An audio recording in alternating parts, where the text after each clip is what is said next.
गुरुदेव हमें बताते हैं शब्द का सामान्य प्रभाव उनके अर्थों के आधार पर मस्तिष्क ग्रहण करता है, पर सूक्ष्म मस्तिष्क पर शब्दों के अर्थ का नहीं, उसके द्वारा उत्पन्न हुई स्पंदन स्फुरणाओं का प्रभाव पड़ता है। इस लक्ष्य को ध्यान में रखते हुए वेदों के निर्माता ने इस बात का पूरा ध्यान रखा है कि हर मंत्र में उसके अक्षर इस क्रम में संजोए जाएं कि वह शक्ति प्रखर स्तर पर प्रादुर्भाव हो सके जिसके लिए उसकी रचना की गई है। मंत्र विज्ञान का सारा ढांचा इसी तथ्य पर खड़ा हुआ है। गणेश प्रार्थना। वक्रतुंड महाकाय सूर्यकोटि समप्रभ निर्विघ्नं कुरु मे देव सर्वकार्येषु सर्वदा। भावार्थ, हे गणेश देवता, आप विशाल रूप और सूर्य के समान चमकने वाले हैं। आपसे आशा और मांग है कि हमारे सभी कार्यों में बाधा ना हो हमेशा। गणेश जी की आराधना बहुत कल्याणकारी होती है। वे एक दंत चार भुजाओं वाले हैं, संपूर्ण जगत में सर्वत्र व्याप्त हैं, सृष्टि के रचयिता हैं, महायोगी हैं, प्रथम पूजनीय हैं। गणेश वंदना के साथ हम गणपति अथर्व शीर्षोपनिषद का पाठ भी करेंगे। गणेश वंदना। गजाननं भूतगणातिसेवितं कपित्थजम्बुफलचारुभक्षणम् उमासुतं शोकविनाशकारकं नमामि विघ्नेश्वरपादपङ्कजम्। गणपति अथर्व शीर्षोपनिषद। ओम नमस्ते गणपतये त्वमेव प्रत्यक्षं तत्त्वमसि त्वमेव केवलं कर्तासि त्वमेव केवलं धर्तासि त्वमेव केवलं हर्तासि त्वमेव सर्वं खल्विदं ब्रह्मासि त्वं साक्षात् आत्मासि नित्यं ऋत्वच्मि सत्यं वच्मि अव्त्वं माम् अवक्तारम् अश्रोतारम् अवदातारम् अवधातारम् अवानुचानमवशिष्यम् अपश्चातात् अपुरस्तात् अवउत्तरातात् अवदक्षिणातात् अवचोर्ध्वातात् अवधरातात् सर्वतो मां पाहि पाहि समन्तात्। सर्वजगदिदं ततो जायते त्वं वाङ्मयस्त्वं चिन्मयः त्वम् आनन्दमयस्त्वं ब्रह्ममयः त्वं सच्चिदानन्दरूपोऽसि त्वं प्रत्यक्षं ब्रह्मासि त्वं ज्ञानमयो विज्ञानमयोऽसि। सर्वजगदिदं ततो जायते सर्वजगदिदं तत्तिष्ठति सर्वजगदिदं त्वयि लयमेष्यति सर्वजगदिदं त्वयि पत्येति। त्वं भूमिरापो नलो निलो नभः त्वं चत्वारि वाक्पदानि त्वं गुणत्रयातीतं त्वम् अवस्थात् त्रयातीतः त्वं देहत्रयातीतः त्वं कालत्रयातीतः त्वं मूलाधार स्थितोऽसि नित्यं त्वं शक्तित्रयात्मकः त्वं योगिनो ध्यायन्ति नित्यं त्वं ब्रह्मा त्वं विष्णुस्त्वं रुद्रस्त्वं इन्द्रस्त्वं अग्निस्त्वं वायुस्त्वं सूर्यस्त्वं चन्द्रमास्त्वं ब्रह्म भूर्भुवः स्वरोम्। गणादिं पूर्वमुच्चार्य वर्णादिं तदन्तरम् अनुस्वारः परतरः अर्धेन्दुलसितं तारेण रुद्धम् एतत्त्वमनुस्वरूपं ककारः पूर्वरूपम् अकारो मध्यरूपम् अनुस्वारश्चान्त्यरूपम् बिन्दुरुत्तररूपं नादः संधानं संहिता संधिः सैषा गणेश विद्या गणकः ऋषिः निचृद् गायत्री छन्दः श्री महागणपतिर्देवता। ओम गण गणपतये नमः। एकदन्ताय विद्महे वक्रतुण्डाय धीमहि तन्नो दन्ती प्रचोदयात्। एकदन्तं चतुर्हस्तं पाशमङ्कुशधारिणम् अभयं वरदं हस्तैः बिभ्राणं मूषकध्वजं रक्तं लम्बोदरं शूर्प कर्णकं रक्तवाससं रक्तगन्धानुलिप्तांग रक्तपुष्पैः सुपूजितं भक्तानुकम्पिं देवं जगत्कारणम् अच्युतम् आविर्भूतं च सदृशो प्रकृतिः पुरुषात् परम् एवं ध्यायति यो नित्यं सह योगी योगिनां वरः।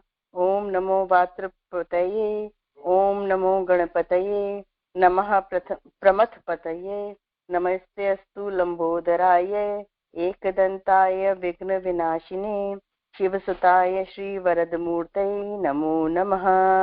ओम शांति शांति शांति इति अर्थवेदीय गणपति उपनिषद समाप्तः। गुरुदेव बताते हैं श्रीमद् भगवत गीता ही एक ऐसा ग्रंथ है जिसमें सृष्टि के संपूर्ण आध्यात्मिक पक्षों का समावेश किया गया है। भगवत गीता में आत्मा की नित्यता और निर्विकारिता का निरूपण।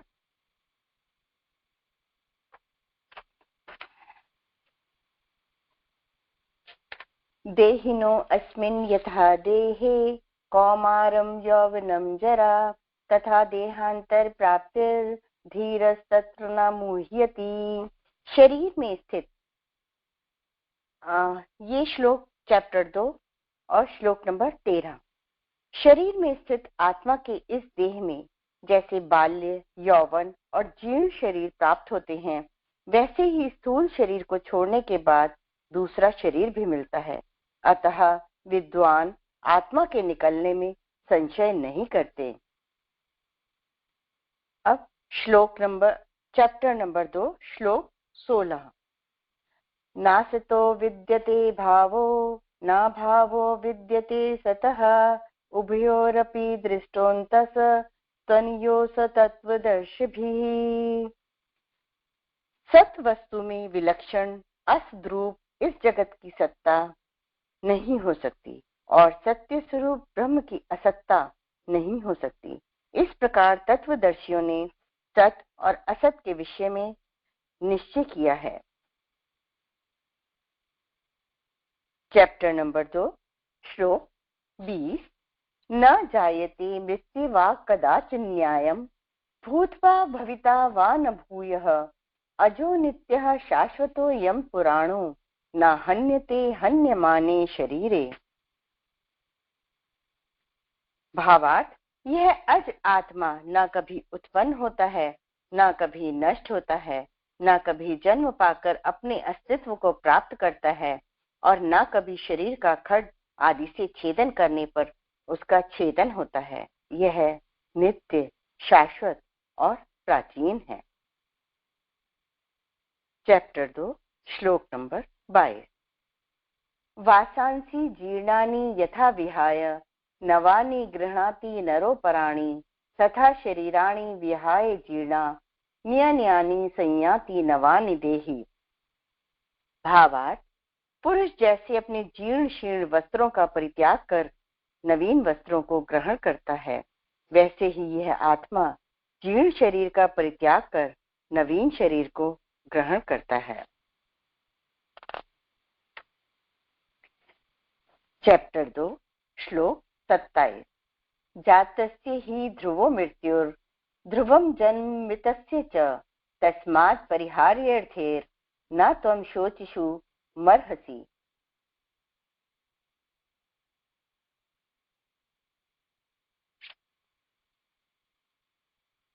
उत्पन्न हुए का मरण ध्रुव अर्थात अवश्यम भावी है और मृत का जन्म ध्रुव है, इसीलिए तुमको अपरिहार्य विषय में शोक करना उचित नहीं है। श्रीमद् भगवत गीता में स्थित प्रज्ञता। चैप्टर 2 श्लोक नंबर 55। प्रजहाति यदा कामान सर्वान् पार्थं मनोगतान् आत्मन्येव वात्मना तुष्टः स्थित प्रज्ञस्थ दोच्यते। भगवान ने कहा है, हे पार्थ, जब पुरुष मनोगत सब विषय भोग इच्छाओं का परित्याग करता है और अपने आप में जब स्वरूप से संतुष्ट रहता है, तब उसे स्थित प्रज्ञ कहते हैं।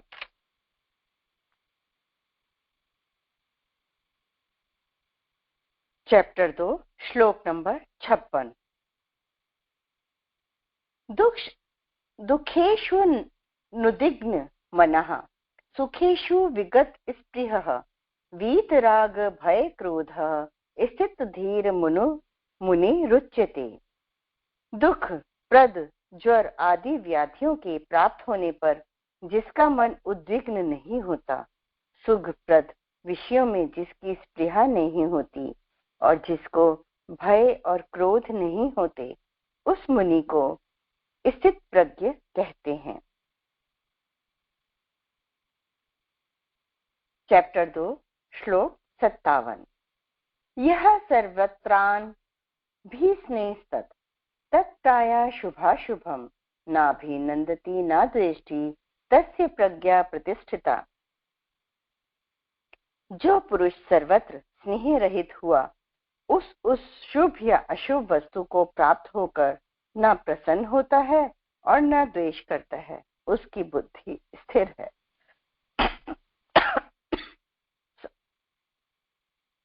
चैप्टर 2 श्लोक नंबर 58।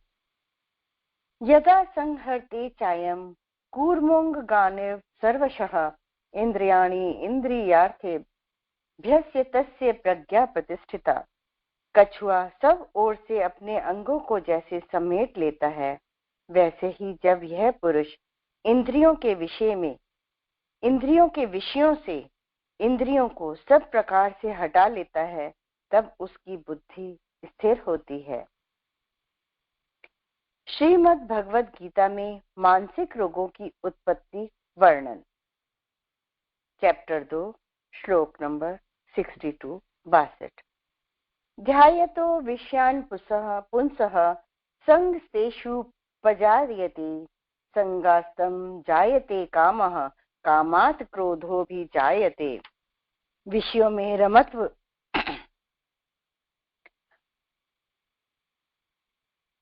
अरम्यत आदि का ध्यान करने वाले पुरुष का उसमें संग हो जाता है। संग से काम और काम से क्रोध उत्पन्न होता है। श्लोक पेज नंबर 2 श्लोक नंबर 63। क्रोधात् भवति सम्मोहः सम्मोहात् स्मृति विभ्रमः स्मृति भद्रांश बुद्धिनाशो स्मृति भ्रंशांत बुद्धिनाशो बुद्धिनाशात् प्रणश्यति। क्रोध से मोह उत्पन्न होता है, मोह से स्मृति का नाश, स्मृति नाश से बुद्धि का नाश होता है और बुद्धि का नाश होने पर स्वयं विनष्ट हो जाता है। चैप्टर नंबर 3 श्लोक नंबर 37। काम एष क्रोध एष रजोगुण समुद्भवः महाशनो महायात्मा द्विधेन हिम्मिः वैरिणम्। रजोगुण उत्पन्न किया हुआ यह काम ही क्रोध के रूप में पारित होता है। यह कभी भी तृप्त नहीं होता, इसी से पुरुषों को बड़े बड़े द्वेष प्राप्त होते हैं। इसीलिए इस श्लोक में मुमुक्षु का इसे वैरी जानो।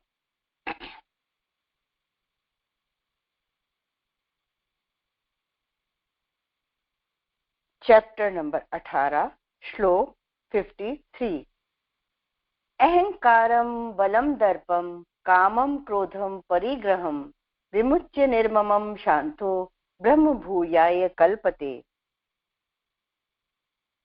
भावार्थ: अहंकार, बल, दर्प, काम, क्रोध और परिग्रह का त्याग कर देह आदि में ममता रहित और शांत रहता है, वह यति ब्रह्म भाव को प्राप्त करता है। चैप्टर 6 श्लोक नंबर 2। यम संन्यासमिति पाहुर योगम तम विद्धि पांडव न ह्यम संन्यस्त संकल्पो योगी भवति कश्चन। हे पांडुपुत्र, जिसे संन्यास कहते हैं उसे ही तुम योग अर्थात पर ब्रह्म से युक्त होना जानो।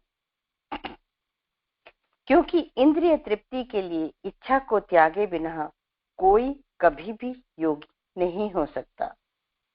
श्रीमद् भगवत गीता में गुणों का वर्णन, चैप्टर नंबर 2, श्लोक नंबर 45।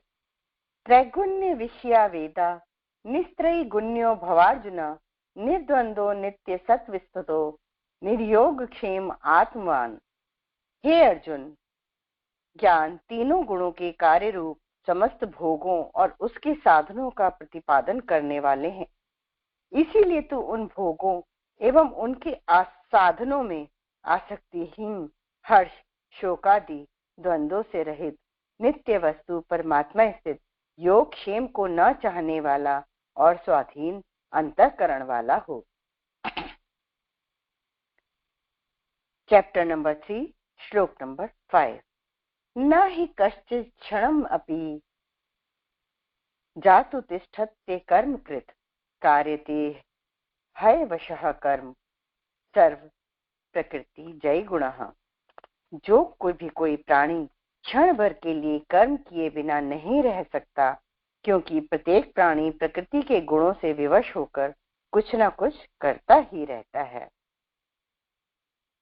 चैप्टर नंबर 3, श्लोक नंबर 27। प्रकृते ही क्रियमाणानि गुणहि कर्माणि सर्वशः अहंकार विमूढ़ आत्मा कर्ता हमिति मन्यते। वास्तव में संपूर्ण कर्म सब प्रकार से प्रकृति के गुणों द्वारा किए जाते हैं, तो भी जिसका अंतःकरण अहंकार से मोहित हो रहा है, ऐसा अज्ञानी मैं करता हूँ ऐसा मानता है। चैप्टर नंबर 14, श्लोक नंबर 5। सत्वं रजस्त्वम् इति गुणः प्रकृति संभवः निबध्नन्ति महाबाहो देहि देहि नम व्ययम्। सत्व, रज और तम ये गुण प्रकृति से ही उत्पन्न होते हैं। हे महाबाहो, यही अध्यय रूप आत्मा ज्ञानी को देह में बांधते हैं, अर्थात जन्म मरण रूप प्रवाह में डालते हैं। श्लोक नंबर 14, चैप्टर नंबर 14, श्लोक नंबर 9। सत्वं सुखे संजयति रजः कर्मणि भारत ज्ञानमावृत्य तु तमः प्रमादे संजयत्युतः। हे अर्जुन, सत्वगुण सुख में लगाता है और रजोगुण कर्म में तथा तमोगुण तो ज्ञान को ढककर प्रमाद में भी लगा देता है। चैप्टर नंबर 14, श्लोक नंबर 10। रजस्तमश्चाभिभूय सत्वं भवति भारत रजः सत्वं तमश्चैव तमः सत्वं रजस्तथा। हे अर्जुन, रजोगुण और तमोगुण को दबाकर सत्वगुण और तमोगुण को दबाकर रजोगुण, जैसे ही सत्वगुण और रजोगुण को दबाकर तमोगुण होता है, अर्थात बढ़ता है।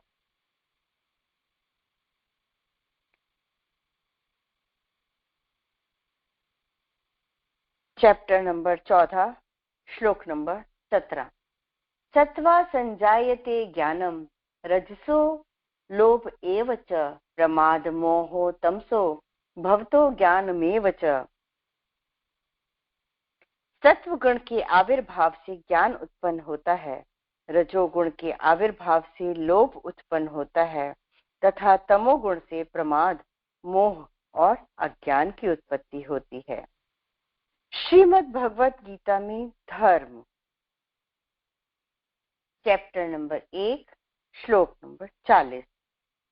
कुल क्षय प्रणश्यन्ति कुल धर्मः सनातनः धर्मे नष्टे कुलम कृत्स्नम धर्मोऽभिभवत्युत।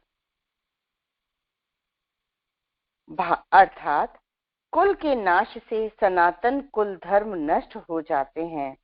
धर्म के नाश हो जाने पर संपूर्ण कुल में पाप भी बहुत फैल जाता है। चैप्टर नंबर 2, श्लोक नंबर 33। अचेत्वमिमं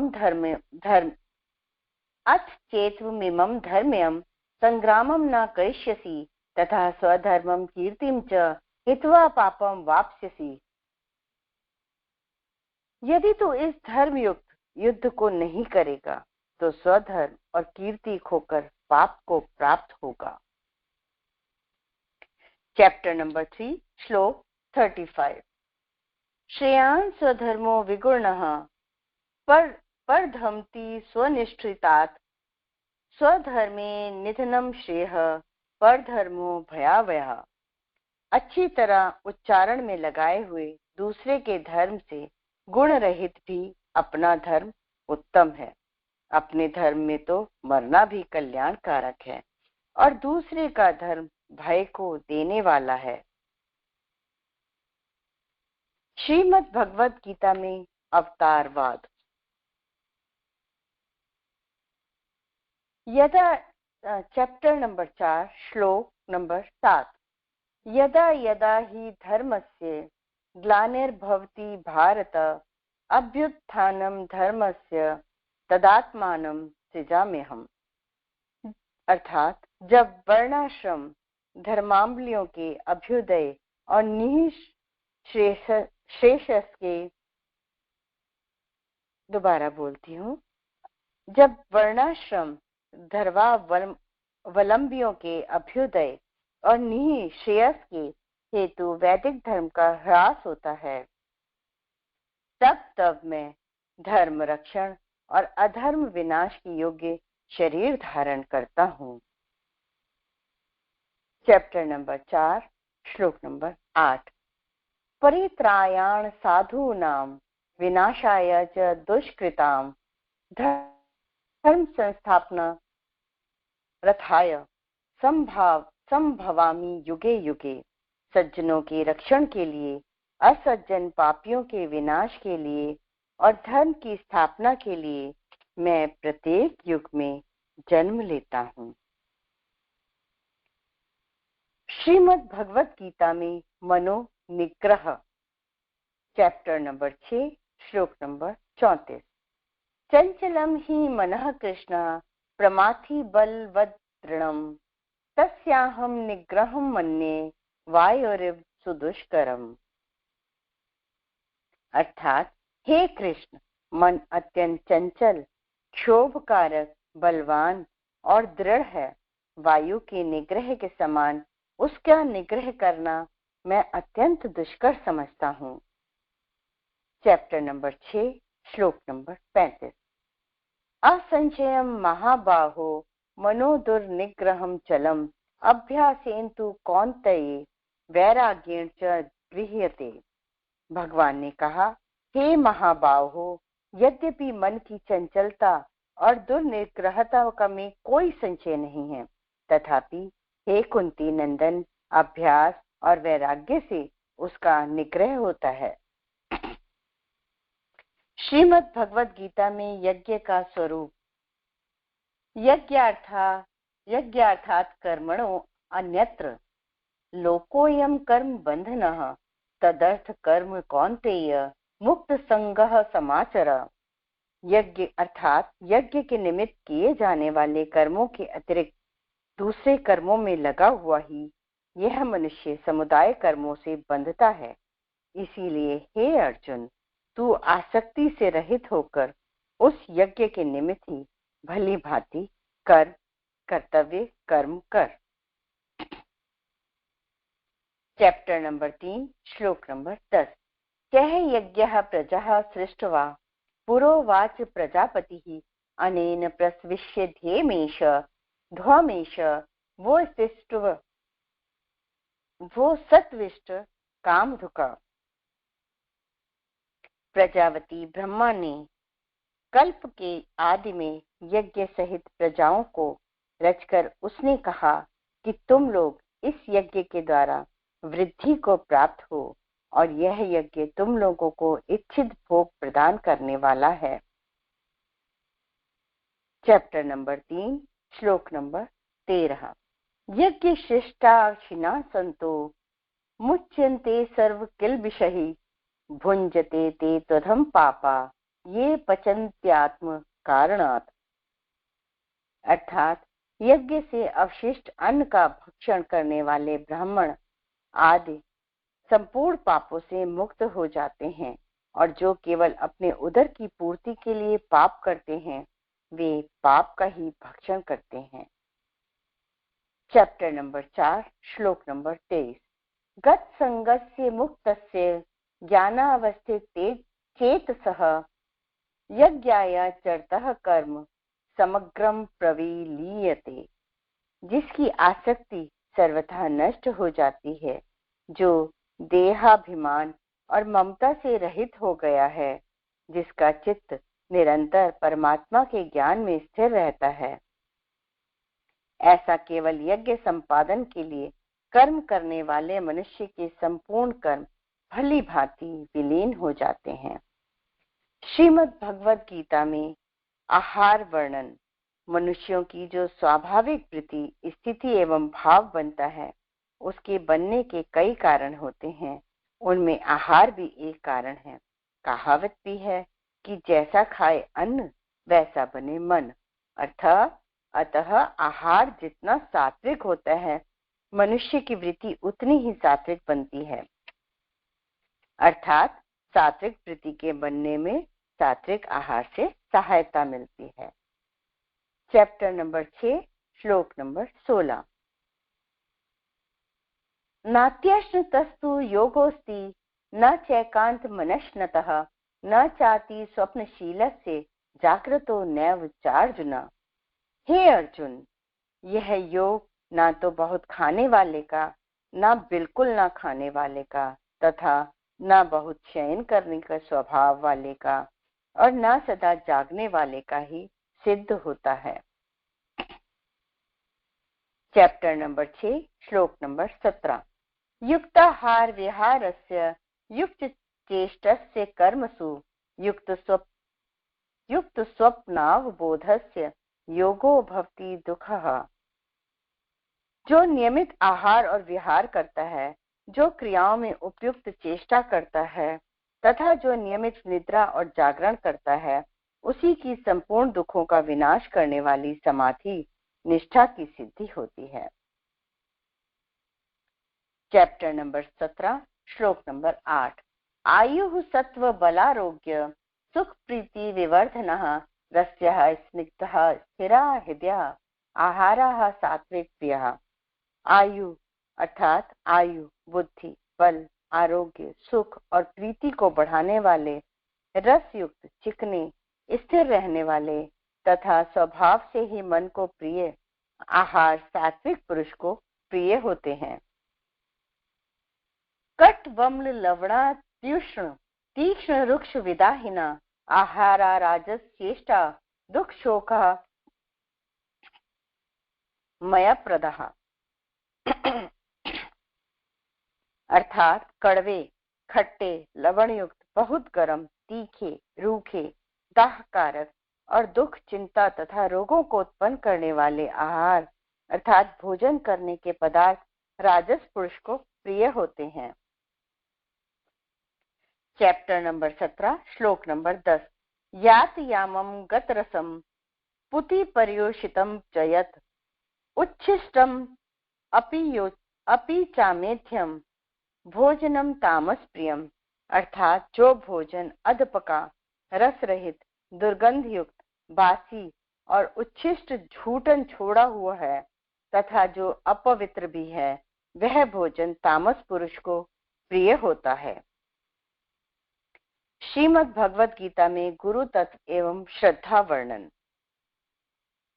चैप्टर 2 श्लोक नंबर 7। कार्पण्य दोषोपहत स्वभावः पृच्छामि त्वां धर्म सम्मूढ़ चेतः यच्छेद्रेह त्यानि निश्चितं ब्रहि मो तन्मे शिष्यस्ते हम शाधि माम त्वां प्रपन्नः। अर्थात हे भगवान, अविद्या रूप दोष से मेरी आत्मा आवृत हो गई है, अतः मेरा अंतःकरण धर्म से हट गया है। इसलिए मैं आपसे पूछता हूँ कि मेरे लिए जो निश्चित हितकर मार्ग हो, उसे कृपया मुझसे कहिए। मैं आपकी शरण में आया हूँ, मुझे उपदेश दीजिए। चैप्टर नंबर 4 श्लोक नंबर 34। तद्विधि प्रणिपातेन परिप्रश्नेन सेवया उपदेक्ष्यन्ति ते ज्ञानम ज्ञानी न तत्वदर्शिनः, अर्थात उस ज्ञान को तू तत्वदर्शी ज्ञानियों के पास जाकर समझ, जानकर उनको भली भांति दंडवत प्रणाम करने से, सेवा करने से और कपट छोड़कर सरलता पूर्वक प्रश्न करने से वे परमात्म तत्व को भली भांति जानने वाले ज्ञानी महात्मा तत्व ज्ञान का उपदेश करेंगे। चैप्टर 4 श्लोक नंबर 39 श्रद्धावान लभते ज्ञानम तत्परः संयते इंद्रियः ज्ञानम लब्ध्वा पराम शांतिम चिरेणाधिगच्छति, अर्थात संपूर्ण इंद्रियों को संयम में रखने वाला ब्रह्माकारता के संपादन में आसक्त चित्त एवं श्रद्धावान पुरुष ही ज्ञान को प्राप्त करता है और ज्ञान को प्राप्त कर तत्क्षण ही निर्तिशय सुख रूप को, शांति को, मोक्ष को प्राप्त करता है।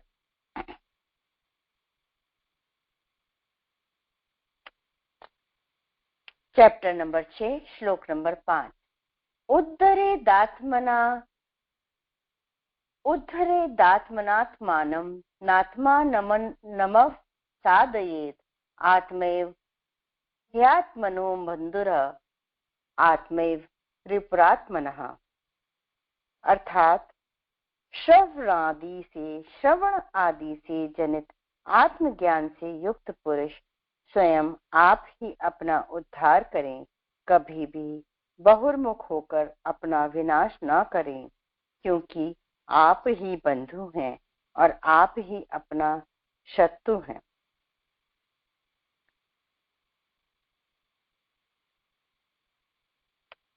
इस स्वाध्याय में मुझसे जो कोई भी गलती हुई उसके लिए क्षमा करें। आगे के स्वाध्याय का क्रम मैं सारिका से निवेदन करूंगी, वो कंटिन्यू करेंगे।